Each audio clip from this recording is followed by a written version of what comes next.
Welcome back to Dead Good Book Reviews. I'm Judith, and today I'm back with another book review. Today I wanted to talk about Winter's Orbit by Everina Maxwell. There's a fair bit of waffling to do in this one, so let's dive in. Some quick disclaimers before we start. I was sent a review copy of this book for free by the publisher. Nobody's paying me to talk about books. All opinions are my own. I'm going to keep this as spoiler-free as humanly possible, but there are some elements of this book that it would be impossible to talk about, including the content warning, without spoiling an element of the book for you. So while it doesn't spoil your enjoyment of the book, in my opinion, I knew about it going in, I do think it probably deserves a spoiler warning. So if you want to go in knowing absolutely nothing, including a potential content warning, please do click away now. I will have a link to the author's website in the description, which has content warnings on it that also includes a spoiler warning. So you could go there first if you wanted to. Content warning. If you are planning on reading this book does deal with themes of domestic abuse, in particular emotional abuse. At the point where the book starts, the abuse has already happened,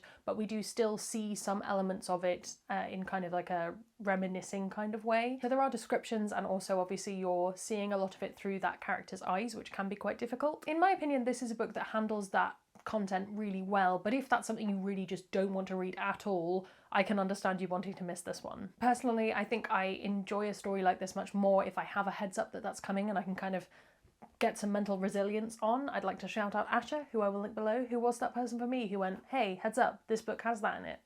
This is an adult science fiction book. It comes out from Orbit Books in the UK. I think it's Pan Macmillan in the US. I'm not 100% sure, but it comes out from Orbit in the UK on the 4th of February, but Amazon also has the 2nd for the Kindle date. So suffice to say early February, it should be out by the time you're watching this. And this is Everina Maxwell's debut. This is her first ever published book, and she is an English author. She's based in Yorkshire, which is where I was born. The story starts with Prince Kiem, who's had a bit of a teenage bad boy past, but he's getting over it now. He is promptly married off to another young man called Jainan after his cousin Tam, who was Jainan's husband, is killed in an accident. This marriage is so hasty because it's meant to kind of cement a struggling peace, but when it comes about that Tam's death may in fact not have been an accident, and Jainan becomes a suspect in that investigation, suffice to say peace isn't that easily won. The two of them, while also dealing with the fact that they're married and they'd never met before, also have to pick apart the past and work out what on earth happened to get them to this point. And the clock is ticking.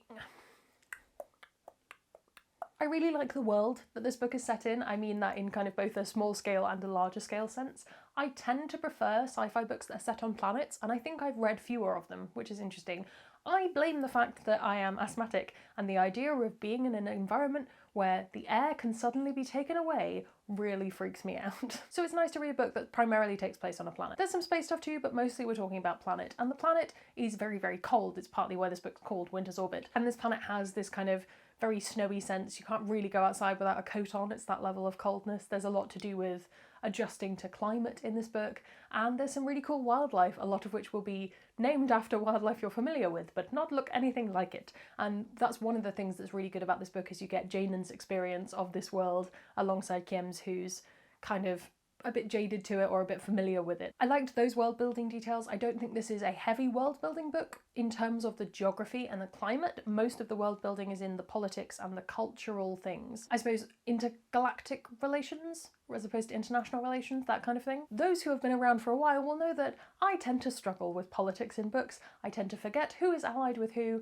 wants what, and I'm not gonna lie to you, it was still pretty much the case with this book. I haven't changed that much in the last couple of years, so I'm pretty sure some elements will have gone over my head, but I think that's because when reading this book I was really focused in on the relationship aspect of the story and not the politics. But there are some really interesting cultural and world building-y tidbits that if you're someone who really loves world building, I think there is stuff in there for you. It just wasn't what I was focused on. Since this is a book I plan on rereading, I suspect I will get more out of that the second time I read it, kind of like with Memory Called Empire. I really loved the relationship, I've mentioned it already, but this book could quite easily be described as a romance. I don't mean as a romance novel, because that's obviously its very own thing, but I think it could be described as a very romantic focused book. I think it's a really sweet relationship. I really like how it develops. I like how important consent is in the relationship. It's really well handled, in my opinion.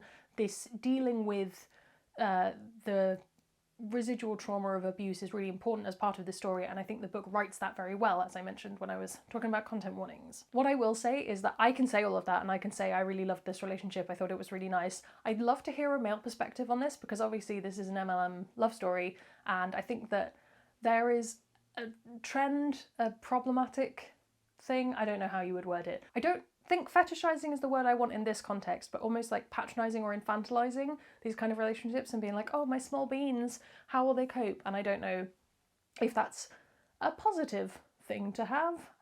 I suspect not. So I'll stop waffling, but if you are a man who has read this book, or you identify as MLM in any way, shape or form, I would love to hear your opinions. Please pop them in the comments, or if you have a video, send me a link. I would love to hear your thoughts. I still think that the relationship is really well written. I'm just obviously trying to acknowledge that I come from a weird perspective on that, and that's not necessarily mine to be like, yes, 10 out of 10, but I did think it was a well-written relationship if it was fine.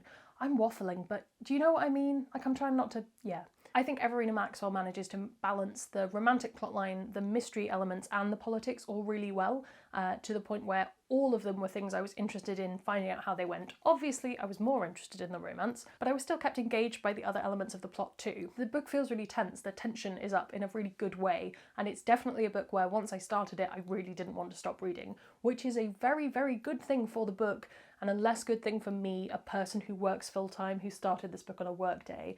It's like, I have to answer these emails, but I could read another chapter. No, the emails. There's a lot of those fantastic moments as a reader where you realise something just ahead of the character and you get to kind of see them realise it, and kind of, oh no, moments throughout the story that I think are really well written and really well done. I liked all the different threads of the story. And I think the writing is just great, as I say. I won't say it stuck out to me as being a particularly unique writing style, but I think that's probably a good thing. The strength of the story is really what carries this. I didn't really have any cons for this book. I really enjoyed reading it. I had a great time. I don't know why I didn't give it 5 stars. Maybe I did. I don't feel like I did thinking about it now, but I think that's my gut instinct of a 5-star kind of thing. I had a great time reading this. I think it's really good. I suppose it might be a little bit light for some people. As I say, the world building isn't like super intense, but sometimes you don't want super intense world building and you just want to enjoy a nice romance and people healing and getting better together. I mean, comparisons. I had a hard time with comparisons because, as I say, I haven't read a lot of other sci-fi that isn't like We're Off in Space. Obviously Becky Chambers. I'm going to recommend Becky Chambers until the cows come home. Very exciting. And one of the things that this book is compared to anyway. I also wondered about Mirage by Samaya Dowd if you want a YA look, which isn't a marriage of convenience, but it's got similar tropey ideas and is another sci-fi book that primarily takes place planet-side. And I can't think of anything else I've read that is a marriage of convenience, so if you have any good recommendations for those such things, because I do enjoy them, pop them in the comments below. Final thoughts, final verdict. I say yes, definitely read this. I'm really glad I had a review copy. I don't remember if I requested it or if this was unsolicited book post, but either way, well done Orbit, you've published a really good one. I definitely think this is well worth reading if you're a sci-fi fan. I think if you like fantasy and you don't read a lot of sci-fi, this would be a good crossover book for you. Equally, YA to adult, I think that would be another kind of what was the word? Venn diagram of things that you could read this if you enjoyed. No. Things that you could enjoy if you'd read this. You know what I mean. I'm making a blunder of this conversation. Anyway, yes, read the thing. That's all I need to say. Comment below. Are you planning on reading this? Have you already read this? What are your thoughts? I've asked for a bunch of other comments at various points about this video, so I assume you are commenting if you are watching. While you're down there commenting, you can also follow me on all my social media. You can subscribe, it makes me feel loved and appreciated, and it's just been my birthday, so, you know, you really ought to if you haven't already.